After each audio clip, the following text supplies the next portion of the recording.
Hi, welcome back to AstroFluon.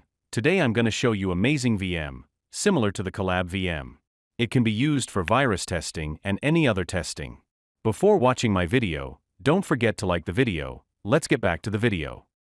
It has to log in to use the chat, but don't really need to log in. You can just put your username by clicking on the continue button. You can also use a link picture for your logo. These VMs are published by people. Anyone can publish the VM. If you want to publish the VM, the link is in the description below. You need to copy this ID and password to your remote desktop app to access the VM. Always check the VM Informer before using VM. It may also offline or closed. And an awesome feature called Outlook. You can use any one of them. And if you want to send stickers to the chat, it also has stickers to send. You have to click the sticker which one do you want to send.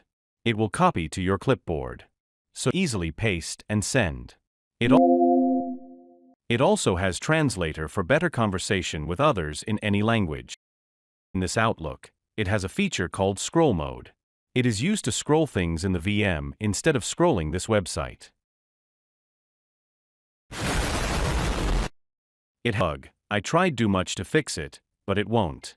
You can scroll by hovering the screen of the VM. That's all you have watched in this video. Thanks for watching. Have a nice day with a nice website. The last one, don't forget to subscribe.